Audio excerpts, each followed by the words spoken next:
Hello and welcome back to Think Wealth 6789, where I break down markets calmly, clearly, and in a way that actually helps you make smarter decisions. I work a normal 9 to 5 year in Singapore and invest on the side, just like many of you. And today I want to tackle one of the biggest questions people keep asking me. If I had $10,000 today, how should I invest it? Not based on a hype, not based on FOMO, but based on logic, data, and what's actually happening in 2026. If you had $10,000 to invest right now in 2026, what would you actually do with it? Would you actually throw everything into the S&P 500? Would you pick a few tech stocks and hope they run? Or would you keep it in cash because the world feels uncertain? Well, here's the reality. 2026 is already shaping up to be one of those years where market feels normal one day and chaotic the next. We just saw the US market swing violently over tariff tensions, geopolitical noise, comments in Davos, and then a sudden U-turn only a day later.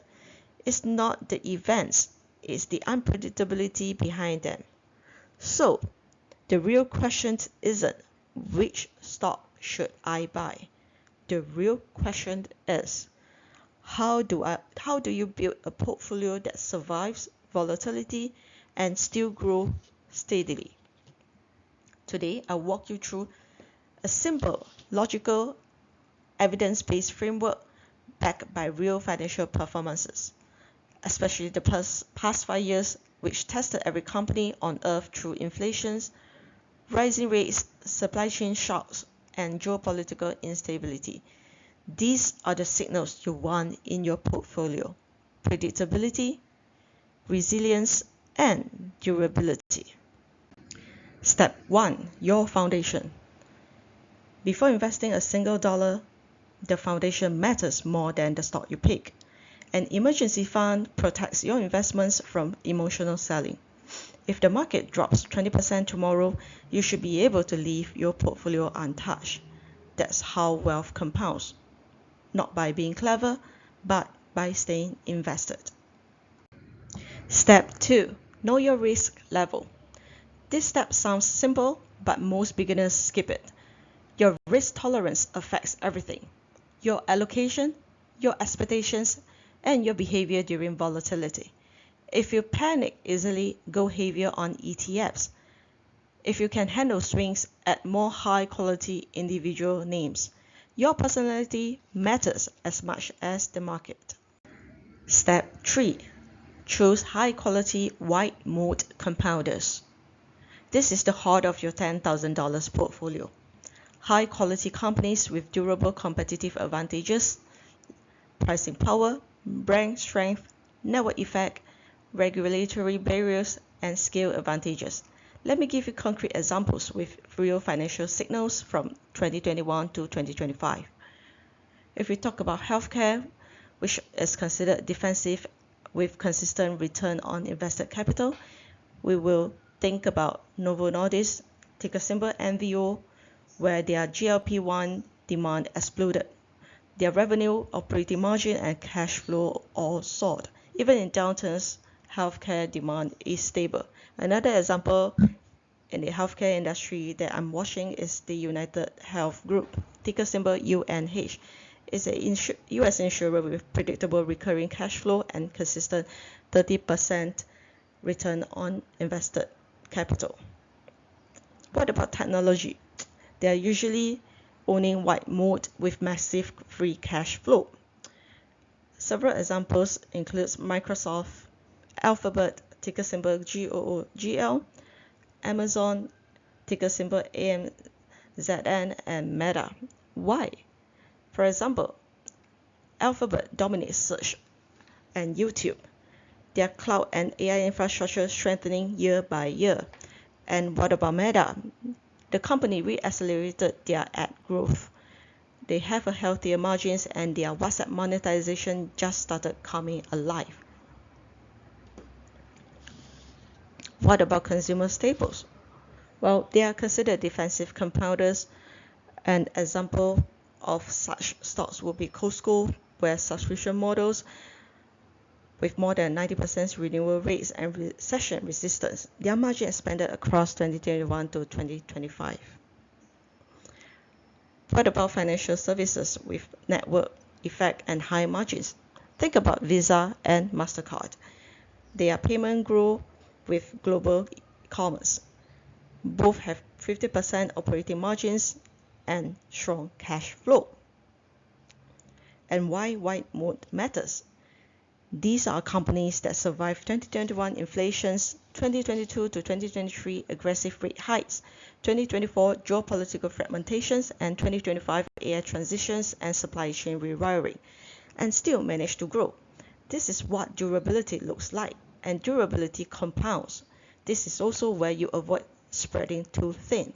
A handful of quality companies will always beat a basket of random names. Step 4. Build your core ETF allocations. 50 to 60% core ETFs. Your core is your ballast, your stabilizer. Half of your $10,000, around $5,000 to $6,000, should go into broad ETFs like VOO, SPY, IVV, or VTI. Why? Because ETFs remove stock picking mistakes and capture long-term US growth. Step 5. Add 3 to 5 high conviction compounders or the high quality stocks. This is where it becomes practical. Take about $2,000 to $3,000 and pick 3 to 5 white moat leaders you want to hold for the next 10 years. Some investors will pick combinations of Novo Nordisk, Microsoft, and Google. Others prefers Amazon, Costco, and United Health Group. There's no perfect combinations. The key is the high quality concentration. The biggest mistake is spreading your money across too many companies. Your portfolio shouldn't look like a mini ETFs. Step 6. The optional high growth bucket. This is the exciting part, but also the riskiest. Use only 5 to 10% of your money, around $500 to $1,000.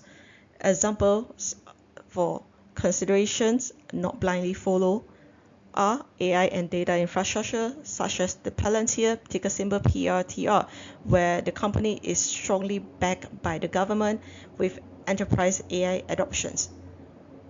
Robotics, ticker symbol SERV, with the automation and robotic adoptions which are accelerating. And the tech-enabled disruptions, such as Open Door, ticker symbol OPEN, which is very risky but a case study in real estate tech. These names can double or triple or drop more than 40 or 50%.